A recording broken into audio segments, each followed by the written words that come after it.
देखा जाएगा।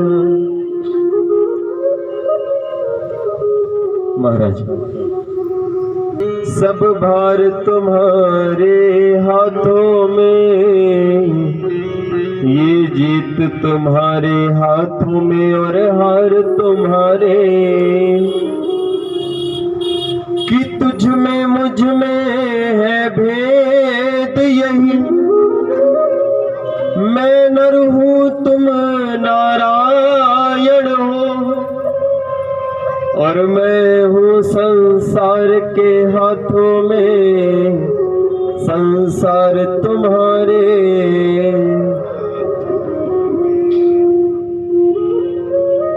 गोविंद से ये प्रार्थना हो। वो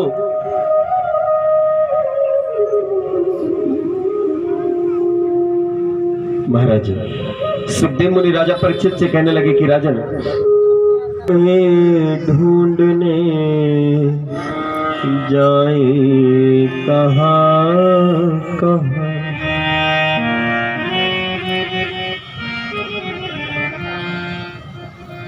अपने विरह की आग बुझाए कहाँ कहाँ, घनश्याम तुम्हें ढूंढने जाए कहाँ कहाँ। हे गोविंद, कहाँ जाए? पुकार करी यमुना महारानी के निकट पहुंची, प्रार्थना करी कि हे कालिंद्या, हे यमुने पटरानी, कहीं श्याम सुंदर को देखा है क्या? हे कृष्ण प्रिया, कहीं देखा हो तो बताइए। माँ कालिंदी यमुना महारानी कहती हैं कि कहीं नहीं देखा है। पुकार करी। सुखदेव मुनि कहते हैं गोपियां पुकार कर रही हैं, ध्यान से सुनिएगा कि हा नाथ रमण पृष्ठ क्वासे महाभुजा, दास्यास्त्रे कृपणायामे सखे दर्शय सन्निधिम। 10वें स्कंद का 30वां अध्याय 39वां श्लोक इस बात को कह रहा। गोपियों ने प्रार्थना की। आजकल लोग बहुत बड़ी बड़ी डींगे हाँकते हैं ना, बड़ी बड़ी बातें करते हैं। बोले हम वृंदावन गए, इतने हजार मंदिर हैं, इतने मंदिर हैं। कुछ ज्यादा मंदिर नहीं है वृंदावन में, स्यों तो घर घर मंदिर है वृंदावन। दर्शन गोविंद जी को अलीरी मोहे लागे वृंदावन नी को। ऐसे तो घर घर मंदिर है वृंदावन का, तो ब्रज का घर घर मंदिर कहते हैं संत, जहां घर घर में श्याम सुंदर प्रभु सर्वेश्वरी राधा रानी विराजमान है महाराज। लेकिन भागवत कहती है क्या कि ब्रज प्रदेश में अर्थात वृंदावन में मात्र 7 देवालय हैं, 7 देवालय। कितने? हाँ, वृंदावन की परिक्रमा किस किसने दी है? आपने दी है। नीचे करें। आप जो परिक्रमा दे रहे होते हैं ना, वो परिक्रमा उन 7 देवालयों की परिक्रमा है। बीच में वो 7 देवालय हैं, किसी और की परिक्रमा नहीं है, वो 7 देवालय हैं। सुखदेव मुनि कह रहे हैं गोपियों ने क्या कहा कि हा नाथ रमण पृष्ठ। सबसे पहले गोपियों ने क्या बोला? बोले हा नाथ। तो ब्रज वृंदावन में गिनते जाना, ब्रज वृंदावन में श्री गोपीनाथ भगवान प्रकट हुए। बोले गोपीनाथ भगवान की हो। आगे कहा कि हा रमण। तो वृंदावन में स्वयं राधा रमण सरकार प्रकट हुए। बोली राधा रमण सरकार की। फिर गोपियां बोली हा नाथ रमण। हो गए ना, तो नाथ और रमण। तीसरा पृष्ठ। पृष्ठ कहते प्रिय को, वल्लभ को, तो ब्रज वृंदावन में सर्वेश्वर राधा वल्लभ सरकार प्रकट हुए। बोले राधा वल्लभ सरकार की। कितने हो गए? 3। अब गोपियों ने कहा क्वासी क्वासी कहाँ हो? तब उस समय वृंदावन में स्वयं गोविंद देव जी प्रकट हुए हैं। बोली गोविंद देव भगवान की। ये वही गोविंद देव है जो वृंदावन से ले जा करके जयपुर में स्थापित किए गए हैं। वो महल गोविंद देव जी का आज भी उस परिक्रमा में स्थित है कि हानाथ रमण पृष्ठ क्वासी क्वासी। अब बोले महाभुजा। तो ठाकुर युगल किशोर जी प्रकट हुए। बोले युगल किशोर सरकार की। कितने जाना कितने होते जा रहे हैं? कितने हो गए? 5 हो गए। कितने बचे? फिर गोपियों ने कहा कि हे मदन, तो श्री मदन मोहन जी प्रकट हुए। अंत में सखे दर्शय सन्निधम। जब कहा सके तो ब्रज के वृंदावन के स्वामी सर्वेश्वर श्री बाके बिहारी लाल प्रकट हुए। बोली बाके बिहारी सरकार की। कितने हो गए?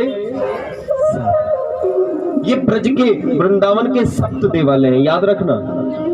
ये वृंदावन के 7 देवालय हैं जिनकी आप परिक्रमा दे करके आते हैं। जब यमुना के घाट से आप परिक्रमा देते हुए आगे बढ़ रहे होते हैं ना, परिक्रमा पूरी करते हैं, कहीं भी परिक्रमा पूरी करें तो ये इन्हीं देवालयों की परिक्रमा होती है। महाराज जब गोपियों ने इतनी प्रार्थना की, गोविंद नहीं मिले, यहाँ वहां जहां तहां ढूंढा तो रुदन करने लगी। श्याम सुंदर प्रकट हुए, गोपियों का अभिमान दूर किया। गोपियों से कहा क्या चाहती हो? बोली महाराज महाराज करना चाहते हैं। श्याम सुंदर ने गोपियों के संग महाराज किया। महाराज गोपियों के संग महाराज करने के पश्चात इधर 6 माह की एक रात्रि बनाई। पूरे ब्रज वृंदावन को विश्व से अलग कर दिया। जितनी गोपियां आई हुई थी हूबहू उन जैसी उनके घर पे भी बना दी। राधे राधे बोलना पड़ेगा। हाँ, ये अजगर जैसे इतने बड़े बड़े मुंह मत खोलो, एक बार राधे राधे बोल लो और प्रेम से। हाँ, चेतन होकर के कथा सुनो महाराज। सुखदेव मुनि राजा परीक्षित से कहने लगे कि राजन, इसके बाद क्रम आगे बढ़ा कि बाबा भोलेनाथ गोपी का वेश धर करके आए हैं कि वृंदावन के धाम को सब ही नवावे माथ। अरे यहाँ आकर गोपी बने मेरे बाबा भोलेनाथ। बोलिए गोपेश्वर महादेव की। महाराज स्वयं बाबा भोलेनाथ ब्रज वृंदावन में आज भी गोपेश्वर महादेव के रूप में विराजमान। सुखदेव मुनि आगे कहने लगे कि क्रम आगे बढ़ा। जब क्रम आगे बढ़ा है तो इधर महाराज होने के पश्चात कंस ने अक्रूर जी को भेजा है कि कन्हैया को लेकर के आओ। जब अक्रूर जी को भेजा तो अक्रूर जी आए हैं और आने के बाद भोग प्रसादी पाई, सेवा हुई। अब सेवा होने के पश्चात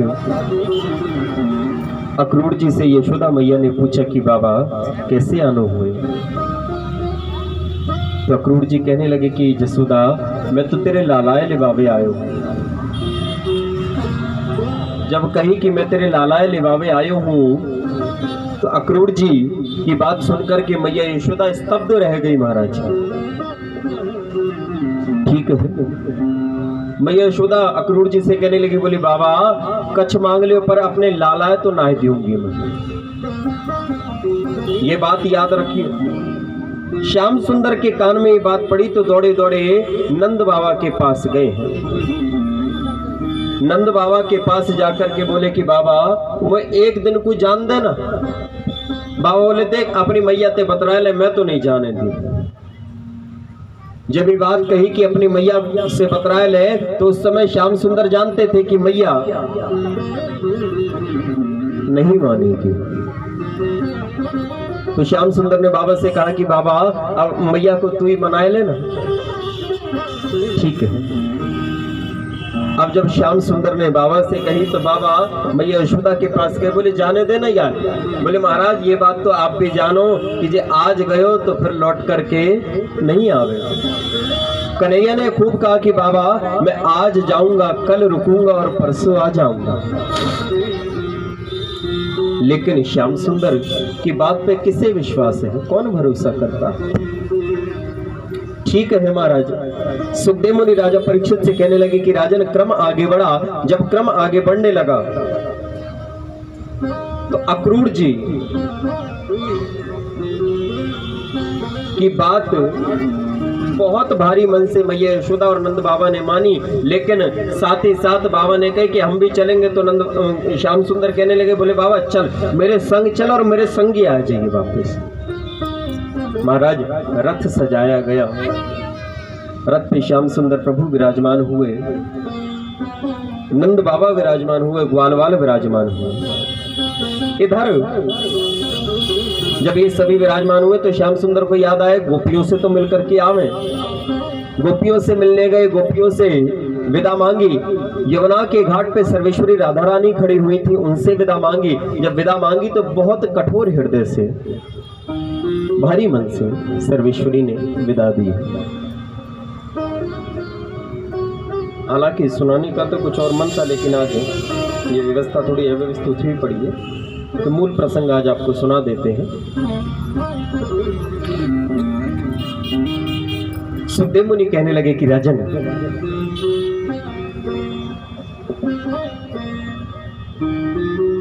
जब रथ पे श्याम सुंदर सवार हुए तो आगे गोपियां आकर के लेट गई। श्याम सुंदर ने बहुत समझाया कि मैं आज रुकूंगा, आज जाऊंगा, कल रुकूंगा, परसों आ जाऊंगा। गोपियां बोली निर्मोही हम नहीं मान सके तेरी बात, क्योंकि तू अगर आज चलो गए तो फिर लौट करके नहीं आवेगा।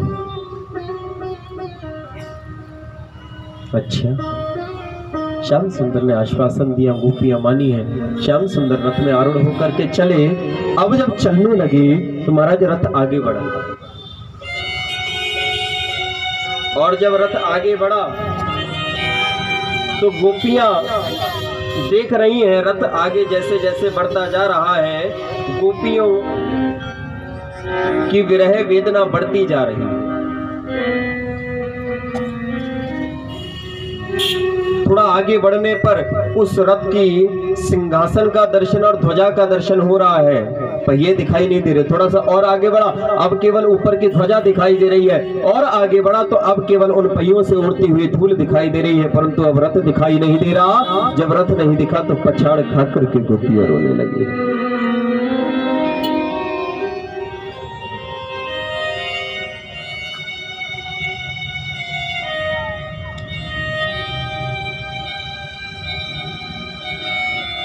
गोपियां जब पछाड़ खाकर के रोने लगी तो एक दूसरे को समझा रही हैं, संभाल रही हैं कि घबराए क्यों बावरी, आवेंगे चित चोर, वो नंद नंदन ब्रज चंदन जो वो रसिया नवल किशोर, वो रसिया नवल किशोर, नीलमणि कुंज बिहारी, करुणा सिंधु कभी सुनेंगे टेर हमारी, अरे देंगे दर्शन दान बैठी रे दीप जलाए, आते ही होंगे श्याम बावरी, क्यों घबराए। समझा रही है एक दूसरे को।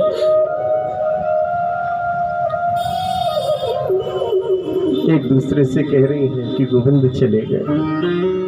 कोई कोई गोपी को तो अभी कुछ क्षण हुए हैं, समय हुआ है, ऐसे लग रहा है पता नहीं कितने वर्ष बीत गए हैं। तो गोपियां कह रही हैं कि बनो ना कठोर कान्हा, दया से भी काम लो, आकर कन्हैया मेरे दामन को थाम लो, कि मेरा कान्हा आएगा जीवन बन जाएगा, मेरे आंसू पोंछ गए मुझे गले लगाएगा, कब आएगा मेरा सांवरिया, कब आएगा मेरा सांवरिया।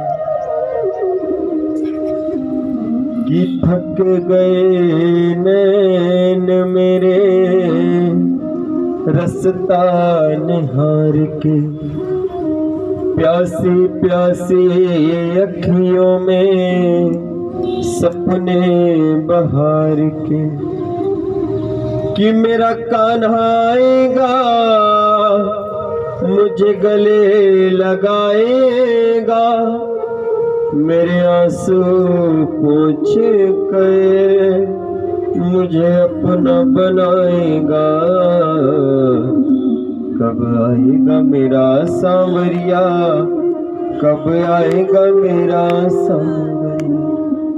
प्रार्थना कर रही है गोपी प्रभु आइए ना।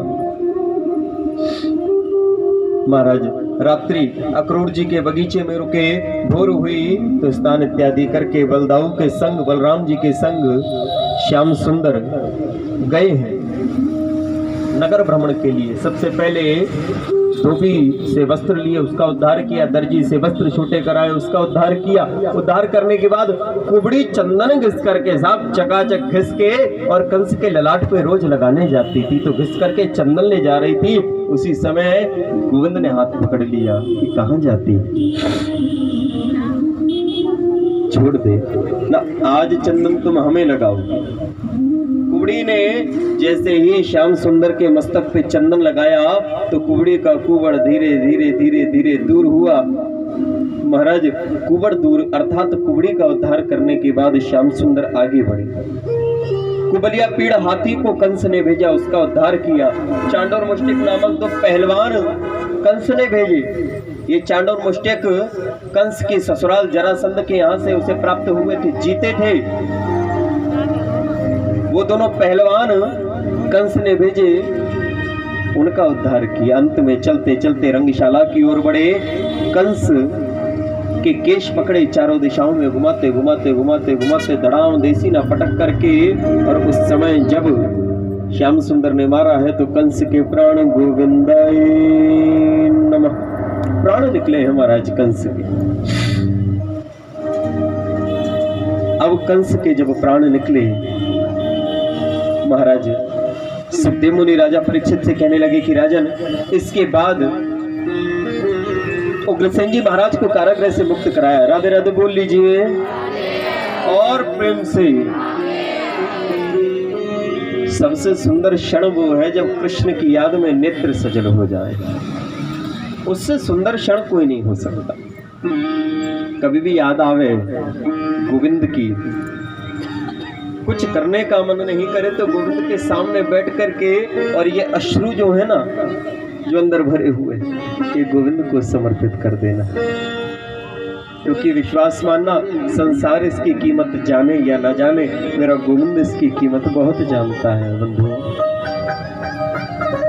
देवियों, मेरे गोविंद को शब्दों की भाषा समझ आवे या ना आवे, ये सुनता हो या ना सुनता हो, परंतु ये नेत्रों के अश्रुओं की जो भाषा है ना, ये बहुत सहज में समझता है।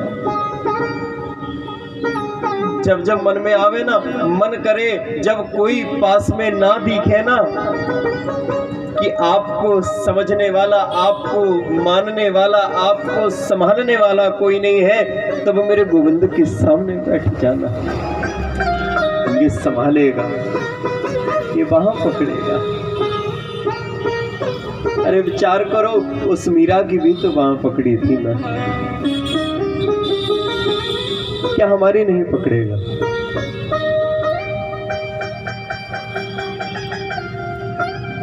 निर्मल मन हो तो रघुनायक, शबरी के घर जाते, साध सूर की बाह पकड़ कर साग विदुर घर खाते। इसलिए जब कभी मन भारी हो, मन में बहुत कुछ भरा पड़ा हो, किसी से कह नहीं पा रहे हो, तो गोविंद के सामने जाकर के बैठ जाना, और जैसे कहना चाहो, बोल के कहना चाहो बोल के कह देना, और नेत्रों से कहना चाहो तो नेत्रों से कह देना, लेकिन अपने मन के अंदर मत रखना, कभी राधे राधे बोलना पड़ेगा। विश्वास मानिएगा, ब्रज में तो आज भी बड़े से बड़े गोपी हो, गोप हो, ग्वाला हो, महात्मा हो, संत हो, ब्राह्मण हो, कोई भी हो, महाराज किसी के सामने नहीं बैठते। मन जब भी भारी होता है ना, तो अपने गोविंद के सामने, अपने लाला के सामने बैठ करके, ये लाला तू तो सब जाने, और इतनी कहना होता है, अपने आप भाव भरा होता है ना, नेत्र कहना शुरू कर देते हैं कि कन्हैया अब तो हम कहा बतावे, तू तो सब कुछ जाने हैं। जब तेने इतना बड़ो जीवन दे दियो, तो जीवन की एक एक बात भी तो तू जाने। जब तेने यह हाड़ मास के पुतले के अंदर प्राण फूंक दिए, तो जीवन की सब कुछ तू ही तो जाने है। जब यह जीवन चला रहे हो है, तो यह जीवन की हर बात तू जाने है कन्हैया, तू ही जाने है। और देख कन्हैया, हम काउते कच केवे नहीं जावेंगे, हाँ ना आज तक या सिरे तेरे आगे कहूँ और के आगे झुकायो, न या हाथ तेरे आगे के अलावा कहूँ और के आगे फैलायो, हम तो तेरे आगे ही झुकेंगे और तेरे आगे ही फैलाएंगे। अब तू संभाल, तुझे क्या करना, सौंप दो इसके ऊपर।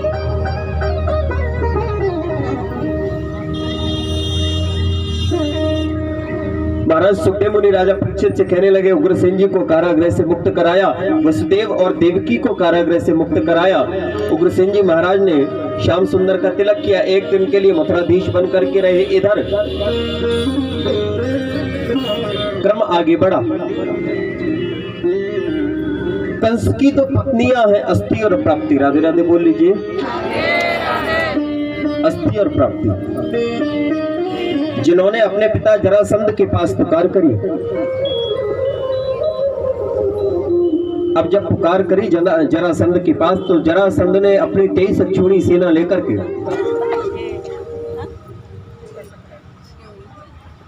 मथुरा नगरी पर आक्रमण किया।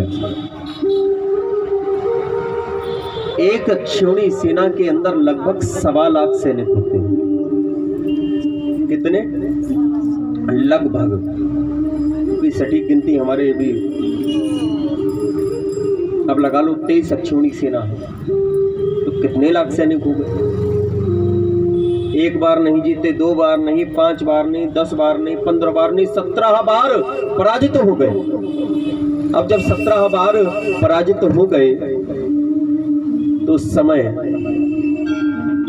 जरासंध ने ब्राह्मणों को यज्ञ पे बैठाया। महाराज भाव से सुनिए कथा को। जब जरासंध ने ब्राह्मणों को यज्ञ पे बैठाया कि अगर इस बार 18वीं बार आक्रमण करने जा रहा हूं, अगर विजयी नहीं हुआ तो तुम सबका गला काट करके तुम्हारी हत्या कर दूंगा। अब ब्राह्मणों की बात थी। परसों भी कहा कि विप्रधेनु सुर संत हित लीन मनुज अवतार। महाराज जब इतनी बात कही, तो सुखदेव मुनि राजा परीक्षित से कहने लगे कि राजन, कर्म आगे बढ़ा कि श्याम सुंदर प्रभु को पता चला तो 18वीं बार जब जरासंध ने आक्रमण किया तो श्याम सुंदर रण को छोड़ करके भागे। नाम पड़ा रण छोड़। समुद्र के बीच एक टापू पे नगरी बसाई जिसका नाम है द्वारका। क्या? द्वारका। बोलिए ना, द्वारका। ये वाली नहीं,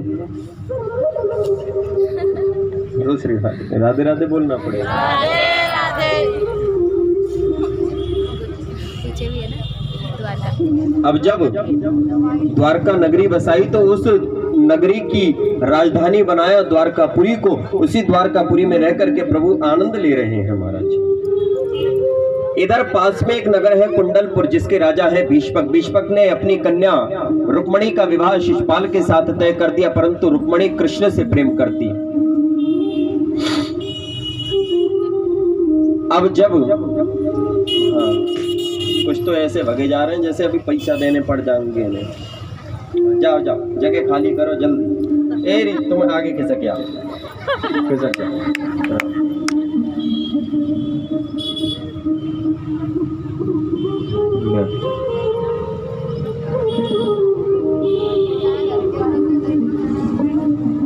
राधे राधे बोल लीजिए और प्रेम से। अभी तो मैंने कहा तो बटुआ नहीं मांगो, बटुआ मांग ली तो मुझे तो बहुत टेंशन है रही। कथा को आनंद ले करो, विश्वास मानना कि जिसका जो द्वारकाधीश प्रभु के पास पहुंची, द्वारकाधीश प्रभु ने वो पत्रिका पढ़ी। पत्रिका पढ़ करके द्वारकाधीश प्रभु रथ पे आरूढ़ हुए, चल दिए। चलते चलते चलते नगर में पहुंचे। माँ रुक्मणी गौरी पूजन कर रही थी। गौरी पूजन करते करते जो पीछे मुड़ी तो पीछे द्वारकाधीश प्रभु खड़े हुए हैं। दौड़ी दौड़ी आई, द्वारकाधीश प्रभु के चरणों में प्रणाम किया। प्रणाम करने के बाद द्वारकाधीश ने उठाया, हाथ पकड़ा, रथ पे बैठाया है। सैनिकों के बीच में से रथ को निकाला। सैनिक भी कहते रह गए, ले गयो ले गयो ले गयो, द्वारका को वासी रुक्मणीए ले गए। द्वारकापुरी में आकर के महाराज श्याम सुंदर प्रभु ने ब्राह्मणों को, संतों को, महात्माओं को, आचार्यों को, सबको बुला करके विवाह किया।